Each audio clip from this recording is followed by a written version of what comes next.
Bab 17, kehidupan yang mustahil. Sebab apa yang aku perbuat aku tidak tahu, karena bukan apa yang aku kehendaki yang aku perbuat, tetapi apa yang aku benci itulah yang aku perbuat.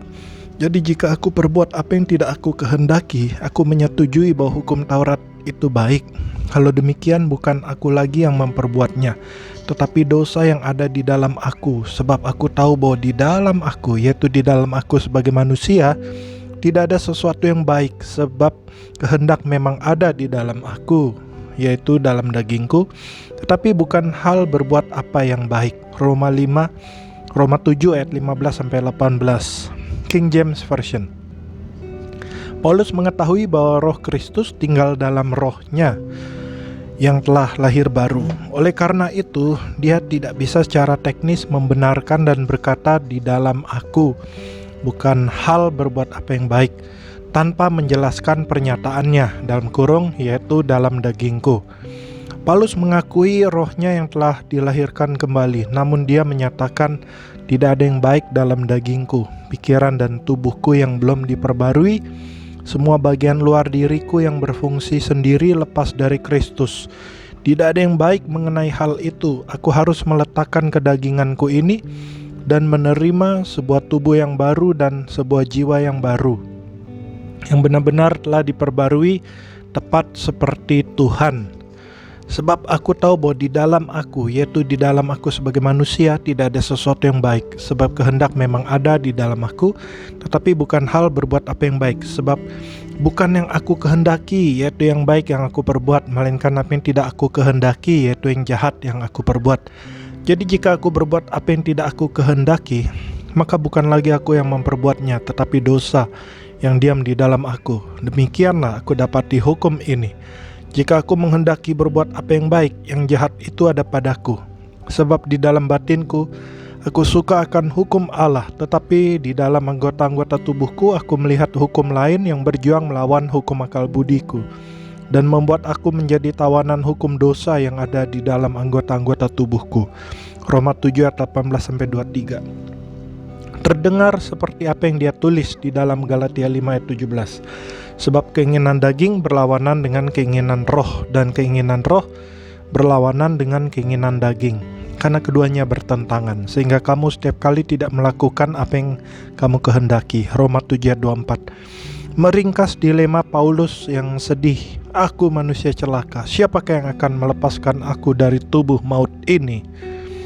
Teman saya Don Crow memiliki sebuah pesan istimewa dari ayat-ayat ini yang berjudul USDA Choice Flesh. Dia memberikan banyak rincian mengenai hal ini daripada yang bisa saya berikan di sini. Don mengkhotbahkannya di konferensi para hamba Tuhan dan benar-benar mengubahkan sikap orang-orang akan apa yang disampaikan oleh ayat-ayat ini. Dan saya menyarankan Anda untuk segera mendapatkan bukunya, Tanpa Bantuan Supernatural. Roma 7 tidak mengajarkan bahwa Paulus secara terus-menerus mencoba dan gagal untuk melakukan yang benar. Dia tidak sedang menggambarkan kehidupan kekristenannya dan mengatakan bahwa inilah jalan hidup orang Kristen.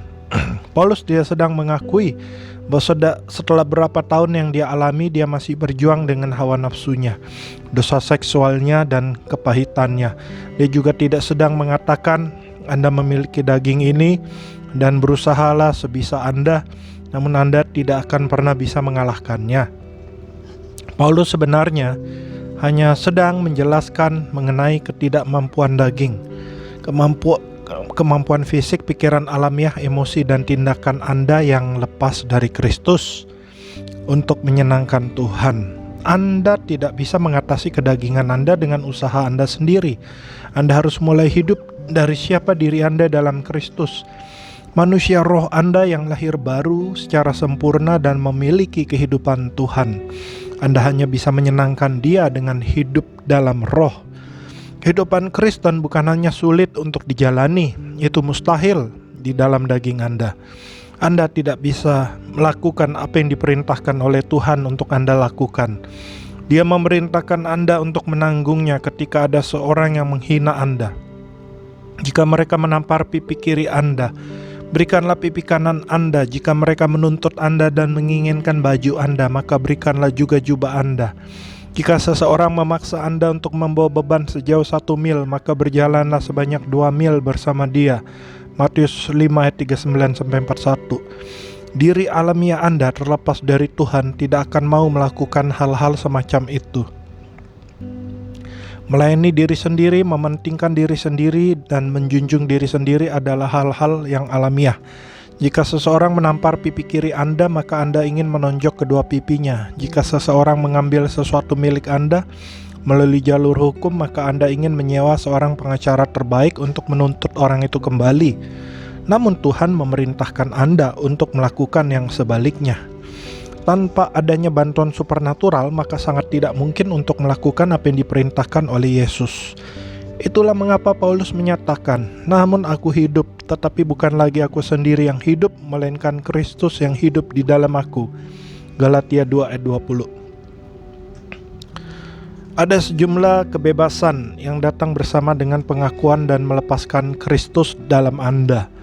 Anda tidak harus mengatakan dalam daging, ya saya akan mengasihimu dan memberikan pipi kanan dengan gigi gemeretak. Adalah lebih baik untuk berdoa, Bapa, dalam diriku sendiri aku sangat ingin memukul mereka, dagingku tidak dapat melakukan ini. Paulus menggambarkan hal ini dalam Roma 7. Namun dalam rohku aku bisa melakukan segala hal melalui Kristus yang menguatkanku. Aku memiliki roh yang sama yang dimiliki Yesus ketika dia disalibkan di atas kayu salib, dan mengampuni semua orang yang telah menyalibkan dia. Anda telah membaca itu dalam firman Tuhan dan mempercayainya. Bapa, saat ini aku tidak merasa bahwa aku menyukai itu, tapi aku tahu rohku adalah roh yang sama, yang memampukan Yesus untuk memberikan belas kasihannya bagi mereka yang mengolok-olok dia. Dalam dagingku aku tidak mampu melakukannya. Bapa, tolong hidup melaluiku saat ini. Berikanlah kepadaku belas kasihan supernatural untuk orang ini sehingga aku bisa mengasihi mereka.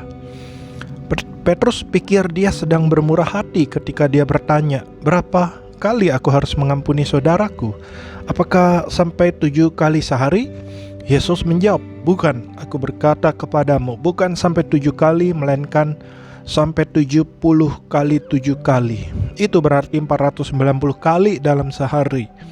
Ini adalah cara dia untuk mengatakan bahwa tidak ada batasan pada pengampunan Anda. Matius 18 ayat 21-22. Tuhan ingin Anda mengampuni sepenuhnya. Sebanyak yang harus dilakukan. Dalam daging Anda mungkin mampu mengampuni seseorang untuk beberapa hal kecil sekali, 2 kali, dan bahkan 7 kali dalam sehari. Petrus pikir dia mampu melakukannya, namun apa yang Yesus minta jauh melebihi kemampuan manusia. Satu-satunya cara Anda bisa mengampuni seperti itu adalah dengan berkata, Bapa, aku tidak mampu melakukannya, tetapi Engkau mampu. Tuhan, tolong kasihi mereka melalui aku. Ketika Anda merendahkan diri berbalik dari kemampuan alamiah Anda kepada Tuhan dan kemampuan ilahinya, maka Anda akan menemukan sebuah kekuatan supernatural yang mengalir melalui Anda. Anda memiliki penyediaan kasih Tuhan yang tidak terbatas. Dalam roh Anda, kasih itu sabar, kasih itu murah hati, ia tidak cemburu, ia tidak memegahkan diri dan tidak sombong, ia tidak melakukan yang tidak sopan dan tidak mencari keuntungan diri sendiri.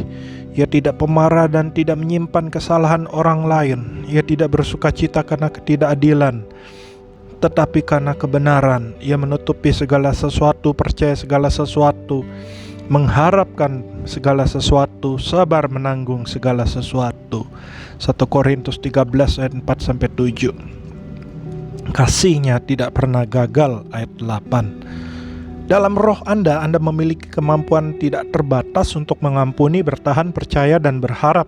Jika Anda mendapatkan diri Anda mengatakan, aku tidak mampu bertahan dengan orang ini lagi, aku hanya sudah tidak tahan saja, aku sudah berada di ujung kesabaranku, maka apa yang sedang Anda benar-benar katakan adalah, aku telah berada di akhir kedaginganku. Nah, itu baik. Sekarang izinkan roh Anda yang mengambil alih. Anda juga dapat berdoalah, Tuhan ampunilah aku telah mencoba dengan kemampuanku di mana aku menjadi lelah, frustasi, dan marah. Ampuni aku dan alirkan kehidupan-Mu melalui aku. Aku percaya firman-Mu, dalam roh aku adalah ciptaan baru. Jika aku berjalan dalam roh, aku tidak akan memenuhi keinginan dagingku. Kemudian mulailah merenungkan siapa diri Anda dan apa yang Anda miliki dalam Kristus. Dengan iman inilah yang aku pilih untuk percaya akan siapa diriku. Itulah memperbarui akal budi, pikiran Anda, dan melepaskan kehidupan supernatural Tuhan keluar dari roh Anda masuk ke dalam pikiran dan tubuh Anda. Ketika pikiran fisik Anda sepakat dengan pikiran rohani Anda, maka Anda bisa sungguh-sungguh mulai berharap, bertahan, percaya pada hal-hal yang tidak bisa Anda lakukan dengan kemampuan daging Anda sendiri. Saya telah mampu untuk mengasihi banyak orang yang berbeda yang telah bertentangan dengan saya. Seseorang yang meludahi wajah saya ketika saya bersaksi kepadanya, orang-orang yang mencoba menyerang secara fisik kepada saya, beberapa pemimpin rohani yang di depan umum memanggil saya sebagai pemimpin kultus dan pemimpin sesat, seseorang yang mencuri $20,000 dari pelayanan kami.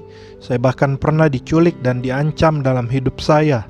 Namun dalam semuanya ini dan lebih lagi, saya bisa benar-benar memberitahukan kepada Anda bahwa saya tidak membenci mereka semua. Saya tidak memiliki pikiran jahat tentang mereka, dan saya juga tidak memiliki waktu untuk memikirkan pikiran-pikiran jahat tentang mereka. Saya benar-benar telah mengampuni setiap mereka. Bagaimana caranya? Saya memperbarui pikiran saya dengan firman Tuhan dan melepaskan keluar kasih dan pengampunan yang ada dalam roh saya, dan Anda bisa melakukannya juga. Melepaskan identitas Anda yang sebenarnya. Anda tidak bisa menyenangkan Tuhan jika Anda masih dalam kedagingan. Roma 7 menggambarkan kehidupan dengan kemampuan kedagingan Anda.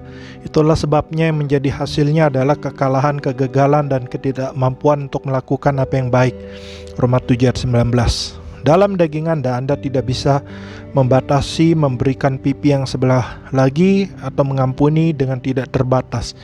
Itulah sebabnya Paulus mengatakan tentang kedagingannya. Aku manusia celaka, siapakah yang akan melepaskan aku dari tubuh maut ini? Roma 7 ayat 24. Dengan kata lain, Paulus bertanya, siapa yang akan membebaskan aku dari kedagingan ini? Ayat selanjutnya memberikan jawaban.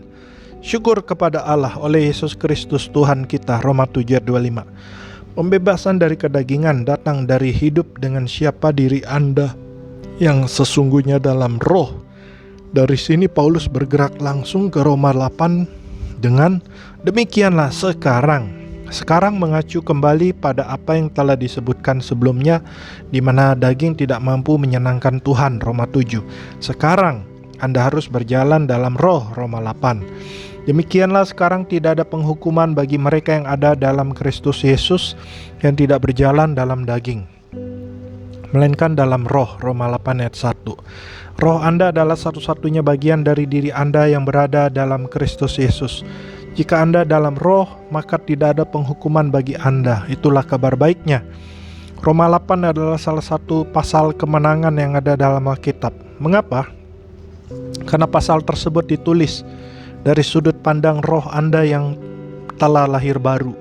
Rasa frustasi karena hidup dalam daging yang digambarkan dalam Roma 7 bukanlah jenis kehidupan Kristen. Roma 7 berbicara tentang seseorang yang berusaha untuk menyenangkan Tuhan dengan usaha kedagingan mereka sendiri. Oh Tuhan, aku mencoba untuk melakukan yang lebih baik lagi.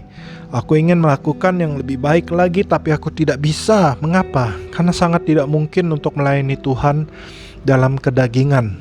Kata roh hanya digunakan satu kali di dalam Roma 7. Sebaliknya kata tersebut digunakan sebanyak 21 kali dalam Roma 8. Roma 8 itulah yang menggambarkan jenis kehidupan Kristen yang sebenarnya. Anda harus hidup dalam roh Anda. Pewahyuan roh, jiwa, dan tubuh ini telah membuka begitu banyak kehidupan Kristen. Bagaimana Anda bisa hidup dalam roh jika Anda tidak tahu bahwa roh Anda lah yang telah diubahkan?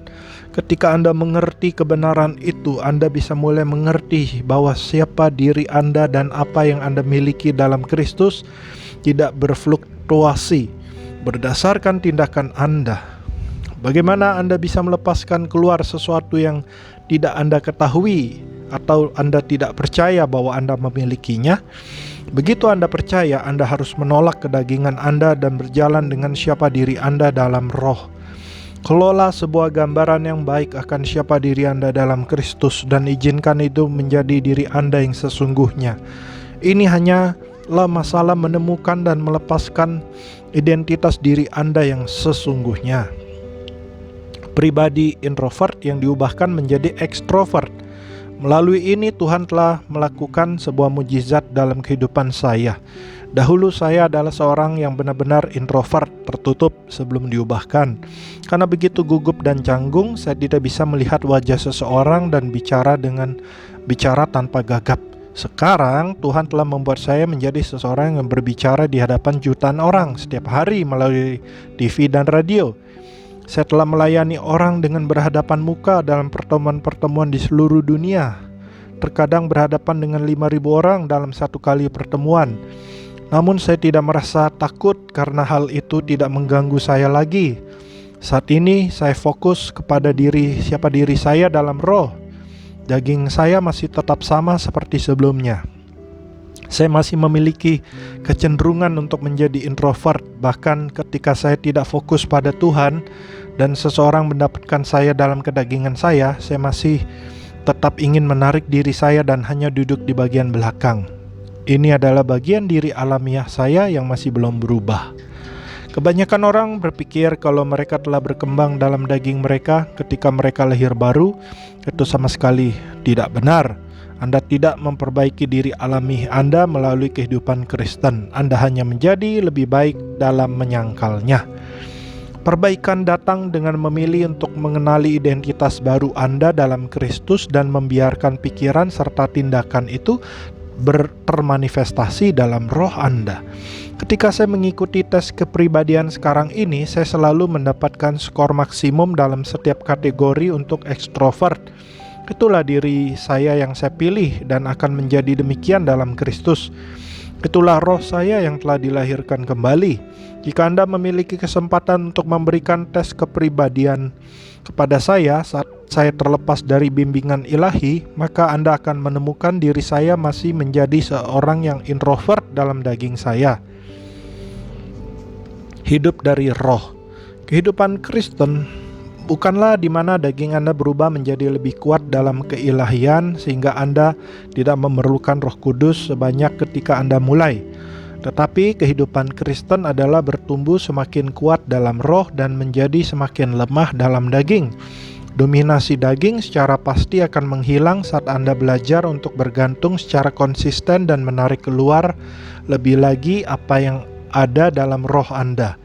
Berfokuslah kepada siapa diri Anda dalam roh dengan merenungkan firman Tuhan, dan daging Anda akan berlutut pada perintah roh. Maksudku ialah hiduplah oleh roh, maka kamu tidak akan menuruti keinginan daging. Sebab keinginan daging berlawanan dengan keinginan roh, dan keinginan roh berlawanan dengan keinginan daging. Karena keduanya bertentangan, sehingga kamu setiap kali tidak melakukan apa yang kamu kehendaki. Galatia 5 ayat 16-17. Anda akan mematahkan kendali daging saat Anda mendasarkan identitas dan potensi Anda pada apa yang dikatakan oleh firman Tuhan mengenai siapa diri Anda dalam Kristus. Dan manusia rohani Anda akan mulai mendominasi kehidupan Anda, bukannya kedagingan Anda. Daging saya pada dasarnya masih takut dan malu, tetapi roh saya pemberani seperti seekor singa. Amsal 28 ayat 1. Berapa orang yang melakukan perjalanan dengan menggunakan pesawat akan mendapati konter pesawat dan mengajukan tuntutan ketika ada masalah. Sementara saya kebalikannya, saya akan menyingkirkan kartu perjalanan saya karena agen tiket hampir tidak pernah mengabulkan berbagai macam potongan harga tersebut. Saya hanyalah seseorang yang tidak suka memaksa, namun saya bisa menjadi sangat berani dan tegas jika berhubungan dengan masalah rohani atau segala sesuatu yang berharga bagi saya. Orang-orang telah menantang saya dalam kebaktian-kebaktian sebelumnya. Ini seperti roh keperkasaan datang ke atas saya dan saya menyambutnya. Yesaya 11 ayat 2. Itu karena saya telah belajar bagaimana untuk hidup lebih lagi dalam roh, bukannya dalam daging. Bab 18. Patuhilah roh Anda. Melalui disleksia rohani, dalam kurung ketidakmampuan untuk mengeja, membaca, dan menulis, kebanyakan orang mengartikan Galatia 5 ayat 16 menjadi kebalikannya. Maksudku ialah hiduplah oleh roh, maka kamu tidak akan menuruti keinginan daging lagi. Mereka mengenali bahwa daging dan roh itu bertentangan, namun menganggap bahwa mereka secara otomatis akan berjalan dalam roh jika mereka menyangkal kedagingan mereka. Oleh karena itu mereka memfokuskan diri mereka untuk menghentikan ini dan menolak itu, sambil berpikir, jika saya bisa menghentikan melakukan hal-hal buruk ini dan pikiran-pikiran salah ini, maka saya akan berjalan dalam roh. Salah. Ayat ini tidak mengatakan berjalanlah dalam daging maka kamu akan menghalangi roh, atau atasilah daging maka kamu akan berjalan dalam roh. Bukan, ayat ini justru mengatakan yang sebaliknya. Berjalanlah dalam roh, maka kamu tidak akan menuruti keinginan daging. Kegelapan adalah ketidakhadiran cahaya. Anda tidak dapat menyingkirkan gelap dengan menyekopnya keluar dari ruangan. Namun jika Anda menyalakan sebuah lampu, maka kegelapan itu akan menghilang. Ketika Anda berjalan dalam roh, dalam kurung menyalakan lampu, maka dengan sendirinya otomatis Anda tidak akan memenuhi keinginan daging. Kegelapan menghilang. Tekad adalah sekop kedagingan.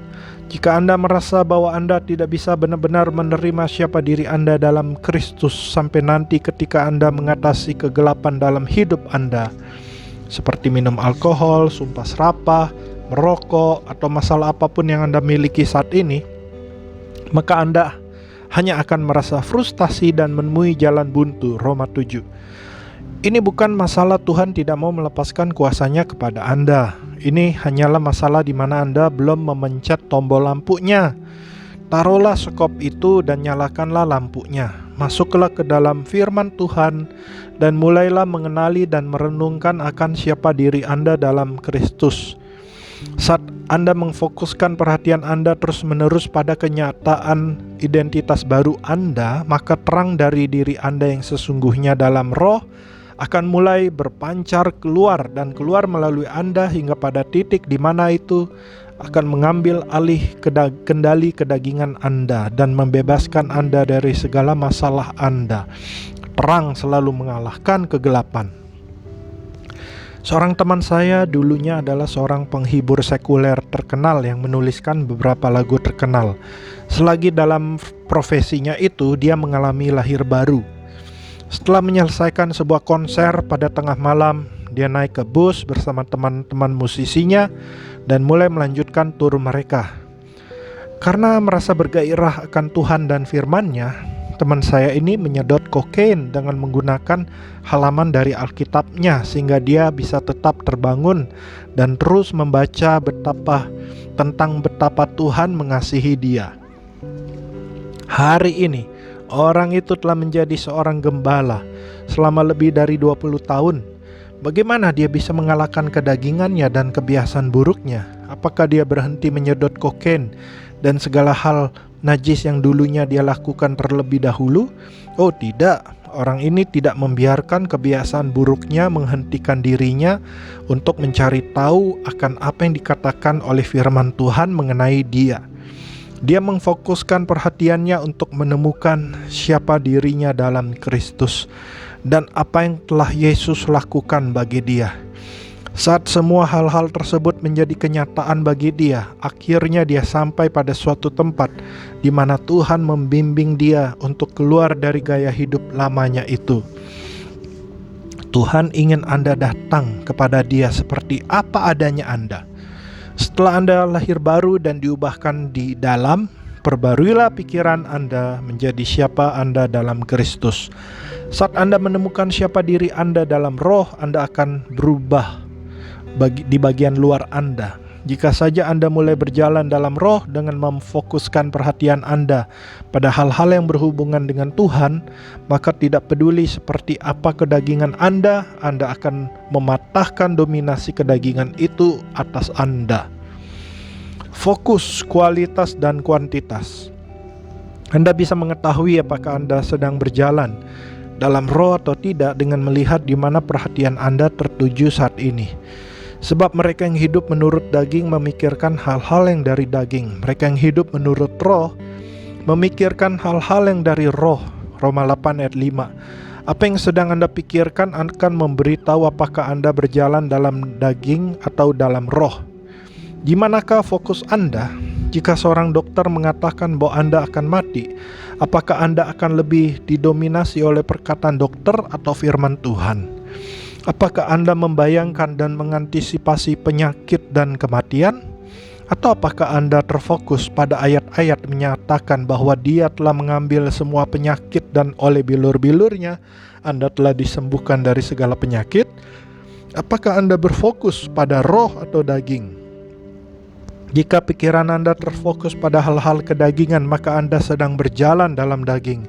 Anda tidak akan bisa menyenangkan Tuhan, atau Anda tidak akan bisa berhasil mengatasi penyakit ini. Anda akan mati secara fisik meskipun kesembuhan Tuhan dan kuasa membangkitkan orang mati telah ada dalam roh Anda yang lahir baru. Apapun yang difokuskan oleh pikiran Anda akan menentukan apakah Anda berjalan dalam daging atau dalam roh. Hanya sesederhana itu saja. Dengan belajar untuk memfokuskan pikiran Anda kepada Tuhan, roh Anda akan mendominasi daging Anda. Karena keinginan daging adalah maut, tapi keinginan roh adalah hidup dan damai sejahtera. Roma 8 ayat 6. Ini bukan hanya mengenai waktu yang berkualitas, ini adalah mengenai waktu yang berkualitas dan frekuensi yang dihabiskan untuk berfokus pada hal-hal yang dari Tuhan. Pikiran kedagingan adalah kematian. Kedagingan berarti dari kelima indera. Pikiran daging itu berpikir secara kedagingan, fisik dan duniawi, bukannya berpikir rohani. Itu artinya dikuasai atau didominasi oleh kelima indera Anda. Jika tubuh Anda sedang menghadapi penyakit dan Anda lebih condong dan sensitif pada apa yang Anda rasakan, daging, daripada apa yang Anda percayai, firman Tuhan, maka Anda berjalan dalam kedagingan. Berjalan dalam daging menghasilkan kematian, namun berjalan dalam roh menghasilkan hidup dan damai sejahtera. Laporan siapa yang akan Anda percaya? Anda perlu sampai pada titik di mana Anda percaya laporan Tuhan daripada laporan dunia. Anda telah berjalan masuk ke dalam roh ketika firman Tuhan mendominasi Anda lebih daripada apa yang dapat Anda lihat, kecap, dengar, cium, dan rasakan. Sebagai ganti membiarkan iblis memberitahu Anda apa yang tidak dapat Anda lakukan, atau seseorang lain yang mengatakan bahwa Anda akan mati, atau buku cek Anda mengatakan bahwa Anda sedang dalam masalah besar lagi, Anda memfokuskan perhatian Anda pada apa yang Tuhan katakan mengenai Anda. Apa yang Dia katakan Anda miliki, dan apa yang Dia katakan bisa Anda lakukan. Begitu Anda melakukan semua itu, Anda akan menemukan bahwa hal tersebut akan mematahkan dominasi kuasa dan kendali daging atas diri Anda. Kesembuhan fisik telah dibeli melalui penebusan Kristus. Ini tidak hanya sekedar PS untuk mengampuni dosa. Kesembuhan adalah sebuah bagian integral dari apa yang dihasilkan dari kematian Yesus. Bahkan pengorbanannya telah menyediakan kesembuhan fisik sebanyak pengampunan dosa. Tuhan tidak akan memberikan penyakit kepada seseorang apalagi membawa mereka ke dalam dosa. Mengapa? Karena Yesus telah mencurahkan darahnya yang berharga untuk membebaskan kita dari penyakit dan dosa. Untuk mendapatkan pengajaran lebih dalam mengenai kesembuhan, saya menyarankan Anda untuk membaca pengajaran saya yang berjudul God Wants You Well. Melihat sebuah kebenaran tidak berarti Anda akan secara otomatis mendapatkan keuntungan dari kebenaran tersebut. Sebenarnya akan terjadi konflik. Ibrani 10:32 menyingkapkan bahwa sekali Anda mendapatkan pewahyuan, Anda akan mengalami perjuangan yang berat dalam mengatasi penderitaan. Mengapa? Karena setan akan segera datang untuk mencuri firman tersebut sebelum itu berakar dalam hati Anda dan menghasilkan buah. Markus 4:15-19. Dia mencoba untuk mencabutnya ketika Anda masih dalam posisi belia, ketika kebenaran itu masih baru bagi Anda, sebelum firman itu berakar dan bertumbuh menjadi bagian dari diri Anda. Begitu saya melihat dalam firman bahwa Tuhan selalu berkehendak untuk menyembuhkan, maka peperangan itu dimulai. Setan datang untuk melawan saya dan saya mulai mengalami sakit lebih lagi daripada sebelumnya. Dengan segera terjadi konflik yang kuat antara daging saya dan roh saya. Roh saya menyatakan, oleh bilur-bilurnya saya telah disembuhkan. 1 Petrus 2 ayat 24. Itu telah terjadi, Efesus 1 ayat 18. Dan kuasa yang sama yang membangkitkan Kristus dari antara orang mati ada di dalam diri saya, Efesus 1 ayat 19-20. Dalam roh saya memiliki kuasa kebangkitan ini, namun daging saya terus membantah. Kamu ini sakit, kamu merasa sangat buruk dan kamu sebentar lagi akan muntah. Akuilah itu. Ada konflik besar ini antara apa yang telah saya lihat dalam roh saya melalui firman Tuhan dan apa yang saya rasakan dalam tubuh fisik saya. Daging dan roh saya sedang bertentangan. Ini hanyalah pikiran saya yang belum diperbarui, bukan karakter atau sifat lama yang ada di dalam diri saya yang sedang mencoba untuk membuat saya menjadi tidak percaya akan Tuhan. Selama berapa tahun lamanya, manusia lama saya mengajarkan saya bagaimana untuk hanya percaya pada apa yang dapat saya lihat, kecap, dengar, cium, dan rasakan. Segala sesuatu di luar hal-hal tersebut adalah kebodohan. Ketika dia disalibkan, pikiran saya telah tertinggal di belakang dan diprogram untuk merasakan pengetahuan. Segala sesuatu dalam alam fisik, natural, dan kedagingan saya berteriak, "Kamu sakit!" Tubuh saya memberitahu kepada saya bahwa saya sakit. Orang-orang lain berkomentar betapa buruknya kondisi saya. Oleh karena itu, ini adalah sebuah pergumulan bagi pikiran saya untuk percaya pada apa yang tidak dapat saya lihat. Saya hanya bertekad dalam hati saya bahwa saya tidak akan menyerah sampai saya melihat dengan mata fisik saya kebenaran firman Tuhan termanifestasikan dalam tubuh saya. Saya berkomitmen pada kenyataan bahwa apa yang Tuhan katakan mengenai saya itu benar adanya, sehingga saya memutuskan untuk menjadikan diri saya percaya akan firman-Nya. Memecahkan bendungan. Pada saat itu saya tinggal dan mengembalakan sebuah gereja kecil di Segoville, Texas.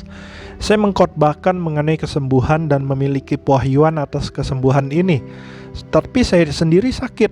Iblis sedang berperang dengan saya, daging dan roh saya sedang bertentangan.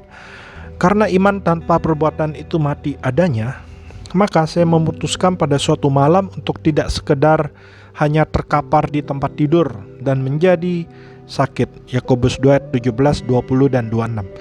Saya tidak ingin membunuh iman saya dengan menyerah pada tekanan yang ada. Namun secara fisik sangat tidak mungkin bagi saya untuk berdiri karena saya sangat sakit. Saya harus berlutut di lantai ruang tamu sehingga Jamie bisa masuk ke kamar dan tidur. Menaruh Alkitab saya di lantai kayu di hadapan saya. Saya bertekad dalam hati saya bahwa saya akan memerangi sakit ini. Saya menghabiskan waktu berjam-jam untuk mengutip ayat-ayat dalam Alkitab mengenai kesembuhan. Saya tidak berhenti karena saya tahu bahwa saya akan tertidur karena kelelahan begitu saya berhenti membaca. Saya mengakui dengan suara keras, oleh bilurnya saya telah disembuhkan. Tubuh saya akan beraksi, "Oh tidak, kamu belum sembuh." Kemudian saya akan menjawab, "Ya, saya sudah sembuh." Firman Tuhan mengatakan demikian. Peperangan ini berlanjut selama berapa jam sementara saya terus mendorong Alkitab saya dan merayap berkeliling ruangan dengan berlutut dan tangan saya agar saya tidak tertidur. Anda tidak harus melakukannya dengan cara seperti yang saya lakukan, tapi Anda akan harus mengatasi konflik yang sama. Anda tidak hanya mengatakan, "Baiklah, saya melihat kebenaran daging, sekarang saya menolak engkau dan memilih untuk berjalan dalam roh." Tidak, itu akan menjadi sebuah pengalaman yang mengerikan ketika Anda berbalik dan menghadap arah yang lain. Pikiran dan emosi Anda telah dipuaskan selama beberapa tahun lamanya. Mereka selalu mengatakan bahwa apapun yang Anda lihat jauh lebih nyata daripada apa yang tidak terlihat. Akan terjadi suatu peperangan dan hal itu mungkin tidak akan terjadi dalam satu malam saja.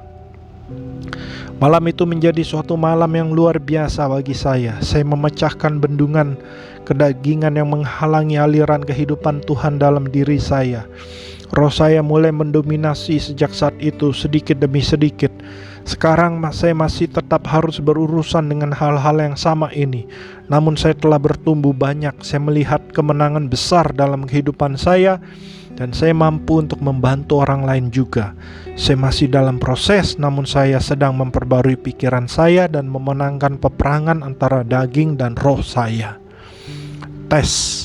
Belakangan ini saya diharuskan menjalani tes treadmill untuk menentukan kesehatan fisik saya untuk polis asuransi. Namun karena saya selalu menolak permintaan mereka untuk saya mencukur bulu dada saya, elektrodanya selalu terjatuh setelah menempel selama 12 menit saja.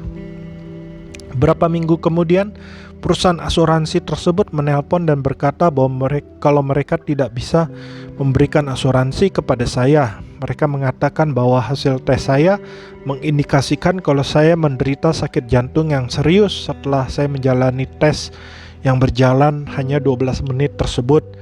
Ketika saya bertanya kepada mereka apakah elektroda yang terjatuh itu akan mempengaruhi hasilnya atau tidak, mereka akhirnya memutuskan untuk memberikan kesempatan sekali lagi kepada saya untuk menjalani tes itu kembali.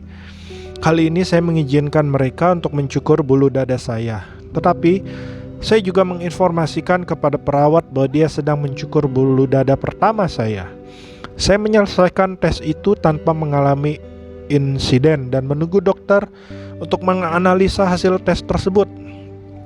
Dia terlihat tidak memiliki masalah dengan hasil tes saya, sehingga pada menit yang ke-13 tes itulah saat dimana dia terlihat khawatir dan memberitahukan saya bahwa saya memiliki masalah yang serius.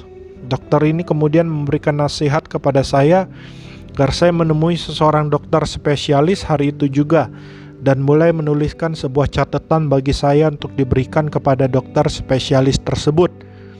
Saya dengan berani menatap pria itu dan menyatakan, saya tidak percaya dengan hasil ini, dan sangat mudah untuk melihat bahwa dokter ini tidak terbiasa untuk melihat seorang pasien yang menentang pendapatnya.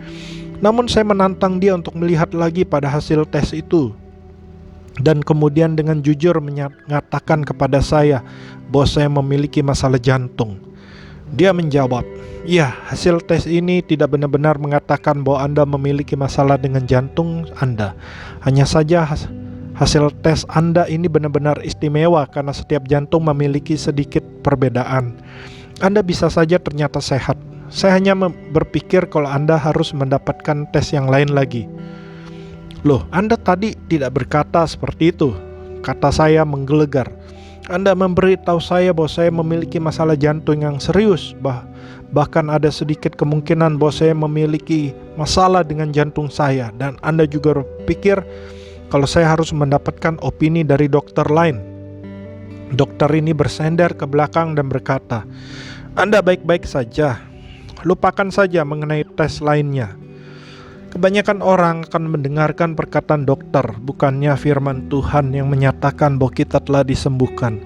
Pada saat mereka selesai merasa terhantui dengan perkataan itu, jantung mereka juga akan gagal akibat ketakutan. Roma 21 ayat 26. Kali berikutnya Anda dihadapkan pada sebuah laporan yang bertentangan dengan firman Tuhan. Siapa yang akan Anda pilih untuk dipercaya? Kalahkan kedagingan Anda. Anda mengalahkan kedagingan Anda dengan menyadari akan apa yang dikatakan firman Tuhan mengenai Anda, terutama perjanjian baru. Ketika pikiran Anda terfokus pada firman Tuhan, maka Anda berpikir rohani karena firman Tuhan adalah roh dan kehidupan. Roh Yohanes 6 ayat 63. Dalam roh Anda benar-benar telah diubahkan, kekal disucikan, kudus, dan disempurnakan selamanya seperti Yesus. Demikian juga dengan Anda. Jika Anda membiarkan diri Anda didominasi pikiran-pikiran tersebut, maka semuanya akan menghasilkan kehidupan dan damai sejahtera. Jika Anda memiliki sesuatu yang lain daripada hidup dan damai sejahtera, maka Anda memiliki sesuatu yang lain daripada pikiran rohani. Roma 8 ayat 6. Anda mungkin berhasrat akan hal yang benar, berdoa dan memohon kepada Tuhan untuk hal-hal tersebut, namun Anda tidak menerima kemenangan hanya dengan menginginkannya saja. Anda menerima kemenangan yang telah Dia raih dan sediakan bagi Anda Dengan memfokuskan pikiran Anda pada roh, ketika Anda melakukan hal itu, Anda akan menang. Menurut pendapat saya, Anda tidak akan memanifestasikan banyak kehidupan Tuhan jika Anda tersambung pada dunia ini melalui radio, televisi, surat kabar, dan majalah. Dibutuhkan sebuah usaha yang besar untuk menjaga fokus Anda pada hal-hal yang dari Tuhan. Bagaimana Anda bisa mengharapkan hasil yang berbeda jika ketika Anda membaca, menonton, mendengarkan, dan berpikir semuanya sama seperti tetangga-tetangga Anda? Itu adalah ketidaktahuan yang menjadi biji. Tentu saja Anda mungkin bisa menambah saat teduh Anda dan mengetahui bahwa Tuhan ingin Anda disembuhkan, makmur, dan dibebaskan dari tekanan.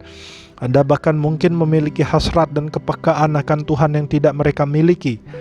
Namun sejauh itu hasilnya hanyalah Anda tidak akan benar-benar mengalami kuasa Tuhan yang ajaib lebih lagi dalam hidup Anda selama Anda terus berpikir dalam hal-hal kedagingan yang sama seperti yang mereka lakukan sepanjang hari. Untuk mendapatkan hasil yang berbeda, Anda harus melakukan sesuatu yang berbeda. Jika Anda memikirkan hal-hal kedagingan, maka Anda akan berjalan dalam kedagingan. Alam fisik akan mendominasi Anda.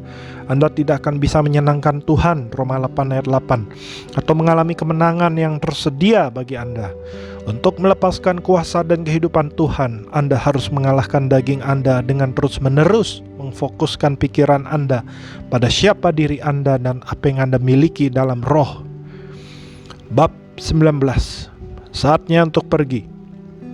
Ketika Anda membuat Yesus Kristus sebagai Tuhan dalam hidup Anda dengan mempercayai Dia, maka sebuah perubahan instan akan terjadi. Perubahan ini terjadi dalam roh Anda, bukan dalam daging Anda, tubuh dan jiwa Anda. Apakah perubahan ini akan memanifestasikan dirinya dalam alam fisik Anda? Itu bergantung pada apa yang Anda pikirkan. Daging manusia alamiah Anda bergerak dalam satu arah dan roh Anda bergerak ke arah lainnya. Cara berpikir Anda akan menentukan apa yang akan Anda alami. Jika pikiran Anda berfokus pada hal-hal fisik, tidak harus pada hal-hal yang mengakibatkan dosa, hanya bersifat fisik saja, maka Anda akan dibatasi dan didominasi oleh daging Anda. Anda mungkin akan menjadi seorang yang sangat bermoral, namun Anda tidak akan mengalami kehidupan Tuhan yang supernatural. Satu-satunya cara agar Anda bisa mengalami kuasa Tuhan dalam diri Anda adalah dengan hidup dalam roh. Percaya untuk membangkitkan seorang dari kematian itu adalah sebuah hal yang menuntut lebih dari sekedar menjalani hidup yang baik. Anda harus percaya pada sesuatu yang tidak memiliki bukti dalam alam fisik ini dari apapun itu. Anda harus mengerti melebihi fisik dan pengetahuan bahwa ada sebuah dunia roh saat Anda mengenali kuasa Anda yang sebenarnya. Dan percaya, maka alam roh akan menjadi lebih nyata bagi Anda daripada alam fisik. Hal ini juga berlaku untuk kemakmuran, prosperity. Akan ada saat-saat di mana tidak ada dasar untuk iman dalam kenyataan-kenyataan fisik Anda. Buku rekening Anda tidak menunjukkan hasil yang baik. Segala sesuatu dalam alam fisik ini bisa berubah menjadi hal yang menentang apa yang dikatakan firman Tuhan.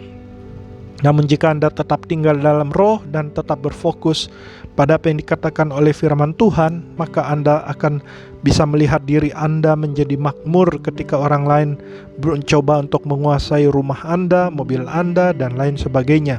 Saat Anda berpegang teguh pada firman Tuhan, roh Anda akan mengalahkan daging Anda dan mematahkan dominasi daging tersebut atas diri Anda. Itulah saatnya ketika Anda melihat firman Tuhan termanifestasikan. Damai sejahtera. Anda bisa menjadi seorang yang berpikiran rohani. Apapun yang Anda terus pikirkan akan mendominasi Anda. Amsal 23 ayat 7. Jika apa yang Anda pikirkan dalam pikiran Anda adalah siapa diri Anda dan apa yang Anda miliki dalam Kristus, maka itulah yang akan terjadi dalam kehidupan fisik Anda. Sepertiga dari keselamatan Anda telah sempurna. Roh Anda lahir baru, tidak sedang dalam proses bertumbuh dan menjadi dewasa. Saat ini dalam roh Anda tepat seperti diri Anda yang sebenarnya hingga kekekalan. 1 Yohanes 4 ayat 17. Anda memiliki sebuah tubuh dan jiwa yang belum diubahkan. Mereka bisa berubah, tapi perubahan itu tidak terjadi secara otomatis. Namun perubahan roh Anda pada keselamatan bersifat menyeluruh, lengkap, dan otomatis. Apakah Anda akan melihat potensi sebenarnya dari roh Anda dilepaskan ke dalam kehidupan fisik Anda atau tidak? Tergantung pada apa yang Anda pikirkan. Roma 12 ayat 2. Jika hal-hal yang fisik, entah itu dosa atau hanya hal-hal yang bersifat kedagingan, mendominasi dan mengendalikan pikiran Anda, maka Anda akan menutup aliran roh Tuhan untuk mengalir melalui Anda. Namun jika Anda membiarkan diri Anda didominasi oleh kebenaran firman-Nya dan menempatkan diri Anda melebihi batas alami dari panca indera Anda, maka Anda akan bisa mulai melepaskan keluar kehidupan supernatural yang berada di dalam diri Anda. Anda akan bisa mengalami damai sejahtera yang melebihi pengertian, bahkan ketika kelihatannya setiap orang yang Anda kenal menentang Anda dan segala sesuatu hancur di alam fisik Anda. Anda akan menikmati damai sejahtera Tuhan selama Anda tetap berfokus pada firman-Nya. Damai sejahtera Allah yang melampaui segala akal akan memelihara hati dan pikiranmu dalam Kristus Yesus. Filipi 4 ayat 7. Di malam sebelum penyalipannya, Yesus memberitahu para muridnya, "Janganlah gelisah hatimu, percayalah kepada Allah, percayalah juga kepadaku." Yohanes 14 ayat 1. Bagi pikiran alami, hal ini sangat tidak masuk akal dalam situasi semacam itu. Mesias mereka, satu-satunya pribadi yang mereka kasihi dan sembah, akan segera dieksekusi. Tidak ada cara alamiah mereka bisa merasakan damai sejahtera di tengah-tengah kejadian semacam itu. Tapi Yesus telah memberikan kepada mereka firman. Dia telah berulang kali memberitahu mereka, "Aku akan disalibkan, tapi aku akan bangkit kembali di hari ketiga." Jika mereka telah merenungkan firman-Nya dan mendominasi diri mereka dengan apa yang dikatakan Yesus, mereka akan melepaskan keluar damai sejahtera Tuhan yang supernatural yang mereka butuhkan untuk situasi yang penuh cobaan itu. Dalam kurung instruksi Kristus di menit terakhir kepada murid-muridnya untuk mengalahkan situasi krisis secara terperinci dijelaskan dalam buku pengajaran saya yang lain yang berjudul Christian Survival Kit. Apa yang akan Anda pikirkan? Jika Anda ingin mengalami yang terbaik dari Tuhan, maka Anda harus mengerti kebenaran mengenai roh, jiwa, dan tubuh ini. Anda memiliki potensi tidak terbatas, namun semuanya itu ada dalam roh. Kemenangan yang Tuhan berikan kepada Anda tidak berada dalam daging Anda, namun berada dalam bagian dari diri Anda yang lahir baru. Saat Anda bertumbuh dewasa dalam kehidupan Kristen, Anda tidak menjadi sedikit kedagingan. Anda hanya membiarkan sedikit kedagingan mendominasi dan bermanifestasi karena Anda telah berserah kepada roh, bukannya pada kedagingan. Melalui firman Tuhan, berkonsentrasilah pada siapa diri Anda dalam Kristus. Waktu yang Anda habiskan untuk berfokus pada roh Anda haruslah lebih banyak daripada untuk memperhatikan kedagingan Anda. Kelilingilah diri Anda dengan orang-orang yang berbicara mengenai iman yang positif dan yang berfokus pada apa yang kita miliki dalam Kristus, bukannya dengan mereka yang mengomel dan mengeluh. Anda akan mengembangkan sebuah mentalitas yang didasarkan pada identitas baru Anda dalam Kristus saat Anda mendominasi diri Anda dengan apa yang Anda lihat dalam cermin rohani firman Tuhan. Tidak ada yang dapat memisahkan Anda dari kasih Tuhan, karena roh Anda yang lahir baru itu telah disucikan dan disempurnakan selamanya. Tuhan adalah roh dan Dia melihat Anda dalam roh. Yohanes 4 ayat 24. Dia bersekutu dengan Anda, roh dengan roh Anda yang lahir baru. Tuhan tidak memberikan kepada Anda apa yang layak Anda dapatkan berdasarkan pikiran dan tindakan fisik Anda dalam daging Anda. Namun Dia akan berurusan dengan Anda di dalam alam roh. Itulah sebabnya Dia akan menerima Anda kapan saja, dalam setiap kondisi apapun juga, karena Anda adalah anaknya yang dikasihinya. Anda terus-menerus diberikan informasi dan ditarik kedua arah, daging atau roh. Galatia 5 ayat 17. Roh Kudus selalu bekerja keras untuk menarik Anda kepada Tuhan dan mengingatkan Anda akan identitas baru Anda dalam Kristus. Setan melalui dunia ini, berbagai gambar dan suaranya, media, berita, film, buku, surat kabar, majalah, asosiasi, dan bahkan organisasi gereja yang salah mengartikan kepercayaan mereka, akan terus-menerus mendorong Anda untuk menerima kekalahan. Apa yang terus-menerus Anda pikirkan adalah apa yang akan Anda alami. Amsal 23 ayat 7. Daging dan roh Anda akan selalu bertentangan dalam pikiran Anda. Tuhan menyatakan, kamu bisa melakukan segala sesuatu melalui Kristus. Dunia menjawab, tidak, kamu tidak bisa, kamu hanyalah seorang pecundang. Terus dan terus peperangan setiap hari semakin bergelora. Itulah mengapa kebenaran yang mengubah hidup ini tidak hanya sesuatu yang Anda pelajari sekali waktu saja dan bisa Anda simpulkan, saya telah mendapatkannya. Pengertian roh, jiwa, dan tubuh ini harus memotivasi Anda untuk terus mengejar pembaruan akal budi pikiran secara agresif dengan firman Tuhan. Sebuah proses yang akan terus berlanjut sepanjang hidup Anda. Rendam pikiran Anda. Rendamlah pikiran Anda dalam kebenaran-kebenaran ini yang telah dikatakan Tuhan. Anda mungkin perlu kembali ke depan dan membaca ulang buku ini dalam 1 minggu atau beberapa bulan. Mungkin Anda perlu mempertimbangkan untuk memesan kasetnya sehingga Anda bisa mendengarkan pengajaran ini lagi dan lagi. Apapun yang Anda lakukan, renungkan kebenaran ini sampai itu menjadi hidup bagi Anda. Kemudian jagalah kebenaran ini agar tetap segar dengan secara berkala kembali kepada kebenaran tersebut. Tuhan mengatakan kebenaran ini kepada saya lebih dari 35 tahun yang lalu. Namun saya masih terus dalam proses memperbarui pikiran saya dengan kebenaran itu. Selama ini dia selalu memperluas, mengembangkan, dan memberikan saya lebih banyak pengertian akan hal ini.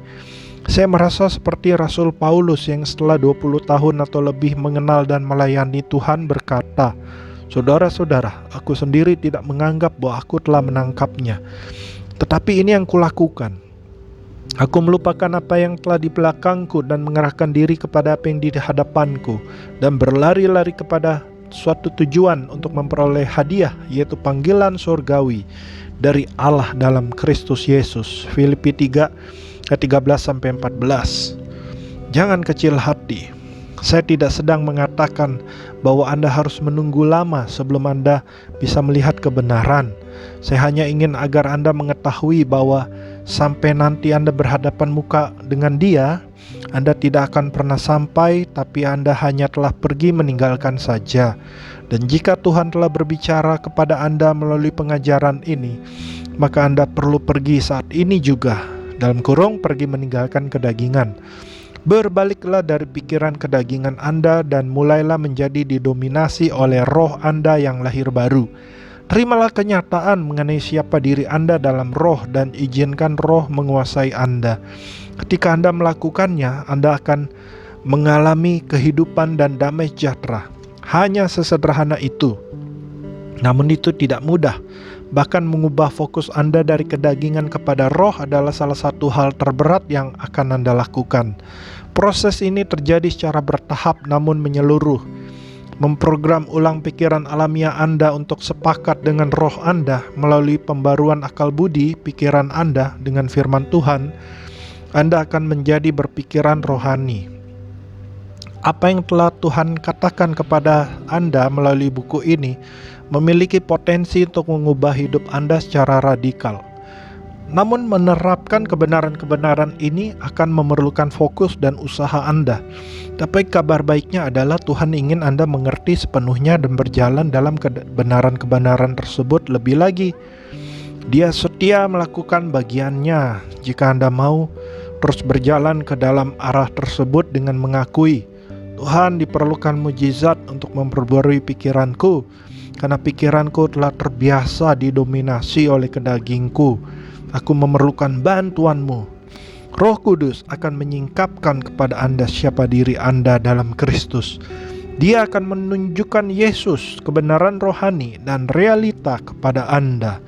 Hanya diperlukan komitmen dan usaha Anda untuk berfokus kepada firman Tuhan dan roh. Mulailah sekarang. Dalam terang apa yang telah Anda baca, saya mendorong Anda untuk menaikkan doa berikut ini dengan keras dari hati Anda.